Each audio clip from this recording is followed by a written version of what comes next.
Hoje, você vai conhecer 5 histórias chocantes de pessoas que foram brutalmente atacadas e devoradas vivas por chimpanzés. Número 1. O erro fatal de um estudante em Ruanda. Era dia 2 de junho de 2016. O sol de Ruanda se estendia pelas copas das árvores da floresta Nyungwe, projetando sombras compridas ao redor do santuário de primatas. Tyson Blaine, um estudante de biologia da vida selvagem de 23 anos, vindo do estado de Iowa, nos Estados Unidos, atravessava silenciosamente o pátio da instalação, carregando 2 baldes de metal que tilintavam levemente em suas mãos. Dentro do recinto, um leve rangido metálico passou despercebido em meio aos sons dos primatas despertando. Tyson havia chegado a Ruanda 6 semanas antes, cheio de empolgação por sua primeira experiência prática com conservação animal. Sua criação no interior de Iowa lhe deu um profundo respeito pela natureza. Mas isso não o preparou para lidar com chimpanzés de verdade. Ele costumava trabalhar além do expediente e tinha facilidade em se relacionar com os filhotes de chimpanzé, o que lhe rendeu elogios frequentes da equipe. Mas esse entusiasmo custava caro. Tyson passou a tratar os protocolos de segurança como sugestões, e não como regras rígidas. Seus supervisores o advertiram diversas vezes. Esses animais não são cobaias. Eles vão testar sua memória, sua paciência e cada passo da sua rotina. O que Tyson ainda não havia compreendido era a força brutal dos animais com quem trabalhava todos os dias. Um chimpanzé macho adulto pode pesar até 68 quilos e ter uma força 5 vezes maior que a de um homem comum. Seus dentes caninos, usados tanto para se defender quanto para impor autoridade, podem medir até 5 centímetros e aplicar uma mordida com força superior a 600 quilos por polegada quadrada. E, acima de tudo, chimpanzés não são criaturas dóceis. São extremamente territoriais e vivem em estruturas hierárquicas, onde interações sociais podem rapidamente se tornar violentas. Naquele domingo de manhã, Tyson se voluntariou para preparar o pátio de enriquecimento antes da troca de turno da equipe. A tarefa incluía espalhar quebra-cabeças com comida e desafios táteis pelo recinto externo, estimulando as habilidades cognitivas dos primatas. As regras do santuário eram claras. A preparação do ambiente de enriquecimento deveria ser feita por 2 pessoas, uma dentro do recinto e outra observando da passarela elevada que conecta as áreas de contenção ao pátio. Mas Tyson ignorou esse procedimento de segurança. Entrou sozinho. Os chimpanzés estavam presos nas áreas internas. Ou pelo menos era o que ele achava. O que Tyson não percebeu foi que havia esquecido de verificar, com atenção, o mecanismo de travamento do portão do túnel. Uma etapa rotineira que, com o tempo, ele passou a fazer de maneira automática, sem nem pensar. O portão do túnel estava abaixado, mas não travado corretamente. Um pedaço de corda de escalada usado no dia anterior havia ficado preso entre o portão e a moldura, impedindo o fechamento completo. Esse detalhe aparentemente pequeno acabaria se tornando fatal. Bondu, o macho dominante do santuário, pesava cerca de 64 quilos e já tinha um longo histórico de testar os limites da estrutura. Chimpanzés em cativeiro costumam se fixar em possíveis rotas de fuga, e Bondu era frequentemente visto analisando trancas, portões e barreiras. Esses animais possuem habilidades cognitivas notáveis e conseguem memorizar sequências complexas por meses, ou até anos. Naquela manhã, fora do alcance da visão de Tyson, mas captado pelas câmeras de segurança, Bondu usou a corda solta como alavanca para empurrar o portão que estava mal travado. Com a precisão calculada que torna os chimpanzés tão formidáveis, ele forçou a estrutura até abrir uma brecha suficiente para escapar. Tyson estava agachado do outro lado do pátio, encaixando fatias de frutas em um brinquedo de borracha, de costas para a entrada do túnel. Ele não ouviu o leve som do portão se abrindo, nem o impacto quase silencioso de Bondu aterrissando no chão duro atrás dele. O ataque foi rápido demais para que ele pudesse reagir. O primeiro golpe o derrubou de imediato, provavelmente tirando o ar de seus pulmões. As imagens de segurança mostram que o ataque começou às 6h21 da manhã e durou quase 3 minutos, uma eternidade diante de um predador como Bondu. Diferente de felinos ou ursos que matam para se alimentar, chimpanzés atacam para dominar, punir e reforçar hierarquias. O ataque de Bondu foi intencional e brutal. Com sua mandíbula poderosa, mordeu o ombro de Tyson e depois se fixou no antebraço, arrastando-o vários metros pelo chão. Chimpanzés costumam mirar no rosto, nas mãos e nos órgãos genitais, regiões que causam o máximo de dano e simbolizam total dominação sobre a vítima.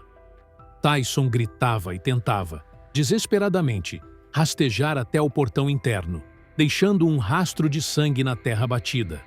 Seus gritos agitaram os outros chimpanzés nos recintos adjacentes, transformando um ataque solitário em um frenesi coletivo. Uma fêmea conseguiu enfiar a mão por uma brecha na cerca inferior e atingiu o tornozelo de Tyson, fazendo-o cair novamente. Outra começou a se lançar contra a grade com o próprio corpo.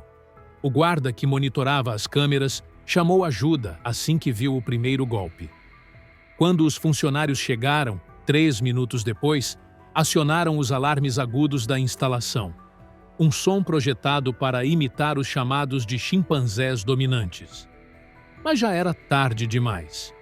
Tyson havia sofrido mais de 20 ferimentos por mordida. Seu rosto estava desfigurado e ele havia perdido uma quantidade massiva de sangue.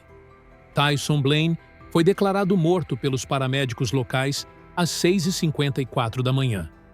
As lesões confirmavam que não se tratava de um ataque predatório, e sim de uma demonstração de dominação.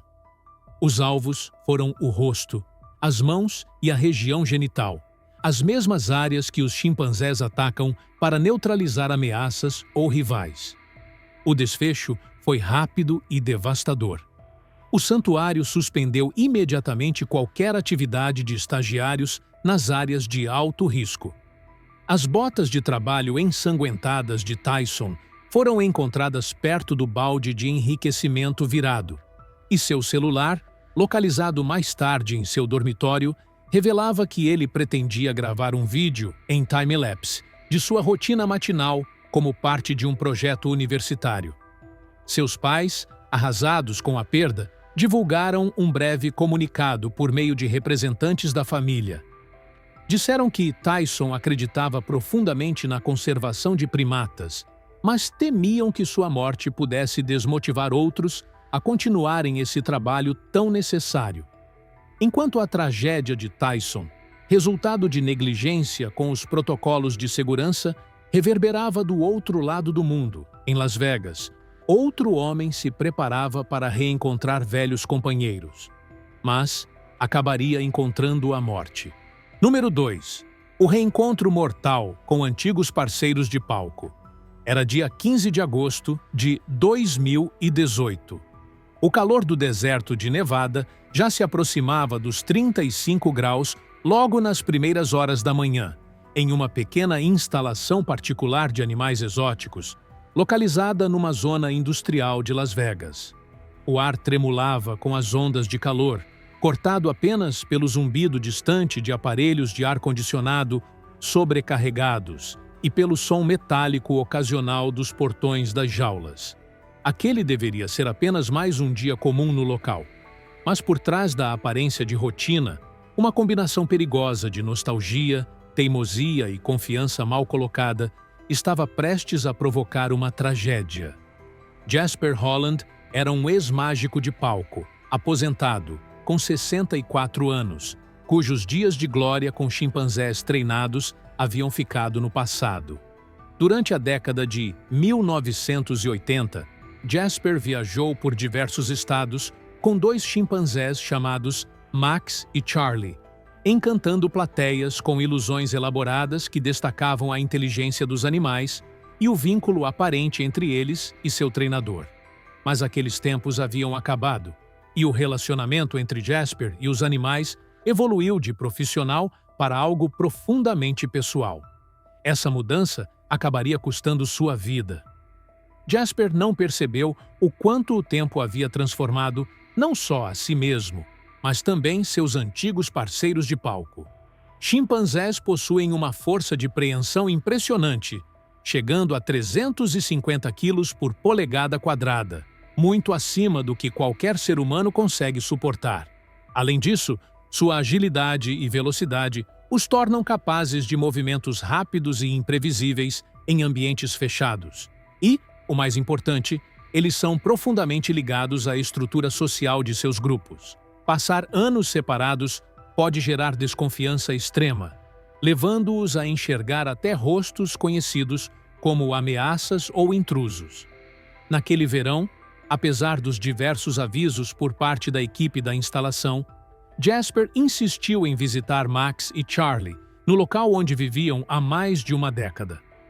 Ele se recusava a aceitar que seus antigos companheiros haviam envelhecido, mudado, ou talvez nem o reconhecessem mais. A visita foi autorizada após pressão do proprietário do local, que havia trabalhado com Jasper nos anos em que os chimpanzés se apresentavam. Acreditava que um reencontro breve e supervisionado não causaria danos. A instalação era protegida por cercas de arame reforçado com arame farpado no topo. Era um lembrete visual claro dos perigos que os animais ali representavam. O recinto de Max e Charlie era uma jaula de aço equipada com plataformas de escalada e brinquedos de enriquecimento, pensados para conter criaturas cuja inteligência os tornava especialistas em fuga. Naquela manhã, os dois chimpanzés descansavam à sombra, aparentemente tranquilos, mas atentos à presença do visitante. Jasper se agachou perto das grades, chamando Max e Charlie pelos nomes, com a mesma voz teatral que usava nos velhos tempos de apresentação. Bateu palmas e fez gestos que lembravam as antigas rotinas, acreditando que esses sinais despertariam o vínculo adormecido entre eles. Mas o que ele viu como um gesto amigável foi interpretado de forma muito diferente pelos chimpanzés. Para Max, o macho dominante, a postura curvada de Jasper e os sons agudos que ele emitia representavam uma possível ameaça ou demonstração de submissão, algo que podia e devia ser explorado. Chimpanzés se comunicam com uma linguagem corporal complexa, e movimentos repentinos ou vocalizações inesperadas podem facilmente provocar reações defensivas ou agressivas. Max começou a andar de um lado para o outro rapidamente, visivelmente agitado, soltando grunhidos baixos e profundos, sinais claros de alerta que Jasper ignorou ou não reconheceu. Testemunhas relataram que ele estendeu a mão pelas grades para tocar um lenço colorido preso ao pescoço de Max, um acessório das antigas apresentações que o animal ainda usava. Foi um gesto carregado de nostalgia, mas que se tornaria seu erro final. Max avançou com velocidade explosiva, agarrou o lenço e puxou Jasper contra as grades com força impressionante. O que começou como um puxão virou um aperto mortal. Jasper tentou se soltar desesperadamente, mas a força de Max era avassaladora. Em seguida, o ataque escalou para níveis ainda mais brutais. As mandíbulas de Max cravaram-se no rosto de Jasper, rasgando pele e arrancando parte da orelha e da bochecha. Jasper perdeu o equilíbrio e se aproximou ainda mais da jaula. Nesse momento, Max o alcançou novamente e mordeu sua garganta com extrema violência. A mordida foi devastadora. Rompeu a traqueia de Jasper e dilacerou artérias vitais. A equipe da instalação correu para socorrê-lo, mas o ataque foi tão rápido e o espaço tão limitado que a intervenção foi dificultada. Sedativos de emergência foram usados, mas levaram vários minutos até fazerem efeito suficiente para conter Max.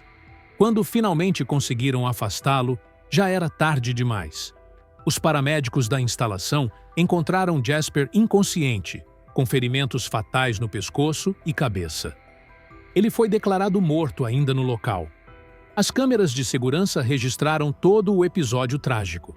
A aproximação cautelosa, a crescente inquietação de Max, o puxão fatal e o ataque sangrento que se seguiu. No chão, ficaram pedaços de roupa rasgada, manchas de sangue e o lenço de apresentação quase rasgado ao meio. Os administradores da instalação ficaram em choque, mas enfatizaram que Jasper havia sido alertado diversas vezes sobre os perigos de se aproximar dos chimpanzés. Após o ataque, os animais foram colocados em quarentena para observação, mas não demonstraram nenhum comportamento fora do normal. Continuaram agindo da mesma forma que vinham se comportando há meses, territoriais, reativos e completamente indiferentes à tragédia humana que haviam causado. A família de Jasper realizou um funeral privado, sem declarações públicas. O incidente reacendeu debates sobre a posse privada de animais exóticos e a eficácia dos protocolos de segurança nessas instalações. As autoridades investigaram licenças e procedimentos de acesso, mas não encontraram irregularidades legais por parte da administração. No fim, foi mais uma tragédia sem culpados. Apenas outro alerta ignorado, enterrado em meio a documentos e arrependimentos. A morte de Jasper foi um lembrete brutal sobre os perigos da nostalgia mal direcionada quando se trata de animais selvagens. Mas no submundo do tráfico de vida selvagem, homens trocavam segurança por lucro e cautela por pressa. E o resultado disso seria a morte violenta de outro homem. Número 3. O traficante que subestimou a própria mercadoria. Era o dia 29 de outubro de 2016.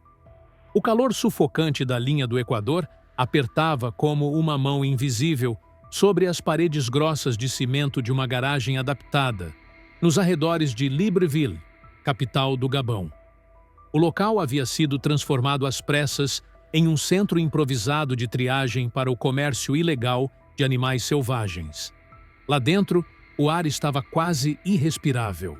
O ventilador de teto girava de forma lenta e inútil, com pás cobertas de poeira e ferrugem. Moscas zumbiam ao redor das gaiolas empilhadas, atraídas pelo cheiro forte de fezes, urina e restos de comida. Raul Zapeta caminhava por entre os corredores apertados com a segurança de quem já havia feito aquilo dezenas, talvez centenas de vezes. Aos 41 anos, o hondurenho era conhecido em círculos ilegais como um operador eficiente e sem escrúpulos.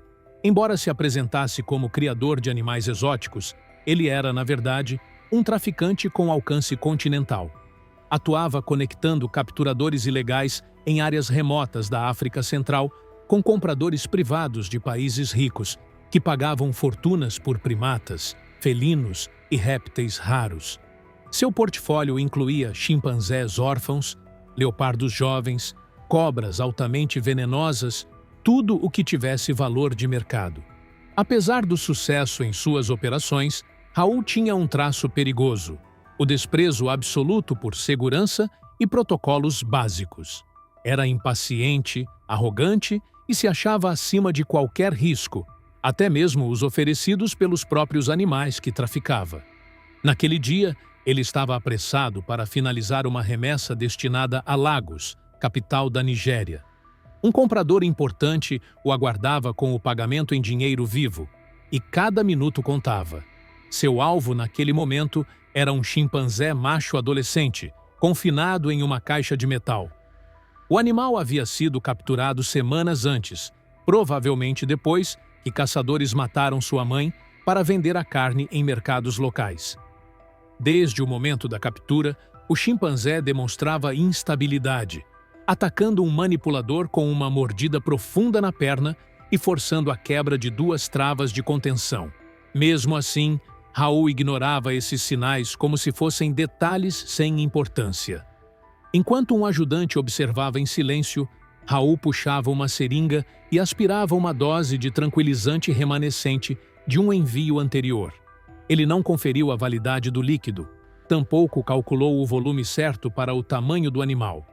Simplesmente agiu com pressa, como se estivesse lidando com um pacote qualquer, e não com uma criatura altamente inteligente e imprevisível. O assistente, acostumado com esse tipo de negligência, não disse nada. Sabia que contrariar Raul significava perder seu lugar, ou até sofrer represálias. A garagem improvisada era escura e caótica, com estantes metálicas lotadas de caixas, sacos de estopa, contêineres de plástico e ferramentas espalhadas por todo lado. O ajudante ficou a poucos passos da jaula, notando um leve balanço vindo de dentro. Raul também olhou, notou os olhos semiabertos do chimpanzé, o corpo aparentemente mole, e deduziu, de forma apressada, que o tranquilizante havia feito efeito. Mas o ajudante percebeu algo estranho. Os dedos do animal se contraíam. Seus dentes rangiam em pequenos movimentos repetitivos. Ele emitia grunhidos baixos e inquietos. Estava em alerta total e longe de estar sedado. Mesmo assim, ninguém falou nada. Raul já havia reagido com agressividade a advertências no passado, sempre dizendo que qualquer demora custava dinheiro. Raul então pediu o cinto de contenção. O ajudante entregou o equipamento só para perceber, junto com Raul, que uma das fivelas estava quebrada. Com um palavrão abafado, o traficante simplesmente deu de ombros e decidiu continuar assim mesmo. Abriu o portão da jaula com um movimento mecânico, enfiando o braço sem qualquer hesitação, como se lidasse com um bicho de pelúcia. O que aconteceu em seguida foi instantâneo. O chimpanzé, até então imóvel, explodiu em ação com uma rapidez assustadora. Suas mãos fortes se fecharam com firmeza ao redor do antebraço de Raul, puxando-o para dentro com uma força bruta que o fez perder o equilíbrio. Raul caiu de costas no chão de concreto sujo e, antes que pudesse reagir, o animal subiu sobre ele. O ataque foi selvagem e implacável. O chimpanzé golpeou repetidamente a cabeça de Raul com os punhos cerrados, enquanto mordia seu ombro com toda a força. Os gritos de Raul ecoaram por toda a garagem abafada, mas o ajudante permaneceu paralisado, tomado pelo medo. A cena diante dele parecia irreal. Raul, o homem autoritário e temido, estava sendo destruído por sua própria imprudência. A violência do ataque cresceu ainda mais quando o animal mordeu o pescoço de Raul, causando uma hemorragia imediata. O impacto das mordidas e pancadas quebrou o osso ao redor do olho esquerdo, e os movimentos de Raul foram ficando cada vez mais lentos até cessarem por completo. Somente quando o silêncio tomou conta do lugar, o ajudante reagiu. Correu em busca de dardos tranquilizantes e retornou com ajuda. Encontraram a caixa de transporte virada, manchas de sangue espalhadas pelo chão e o corpo de Raul jogado num canto, desfigurado. Seu rosto estava irreconhecível. O chimpanzé andava de um lado para o outro, ainda agitado. Foram necessárias 3 doses de tranquilizante para contê-lo completamente.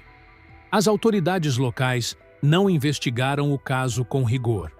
O local operava numa zona cinzenta legal, em um terreno alugado com documentação superficial.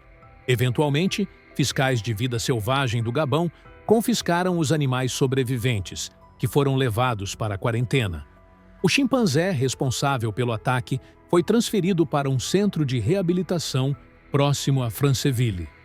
Os restos mortais de Raul foram enviados discretamente para Honduras, onde a família realizou um funeral privado em San Pedro Sula, sem qualquer cobertura da imprensa. A morte de Raul causou alvoroço entre outros traficantes, não por empatia, mas por medo. Ela evidenciava uma verdade que muitos ignoravam. Primatas, mesmo jovens, não são previsíveis. São inteligentes, impulsivos e perigosos, especialmente quando tratados como mercadoria descartável. O ser humano, muitas vezes movido por vaidade, ganância ou ignorância, insiste em tratar esses seres como entretenimento, propriedade ou companhia. E isso pode custar vidas. A natureza não perdoa erros, principalmente quando se tenta dobrar suas regras com descuido ou arrogância. Cada uma dessas vítimas ignorou, em maior ou menor grau, os sinais de alerta. E, como vimos, os resultados foram fatais. Se tiver gostado do vídeo, deixe seu like e inscreva-se em nosso canal para acompanhar todas as novidades. Continue por aqui e assista a mais vídeos clicando em um desses vídeos que estão aparecendo na sua tela. Cuidem-se, amigos!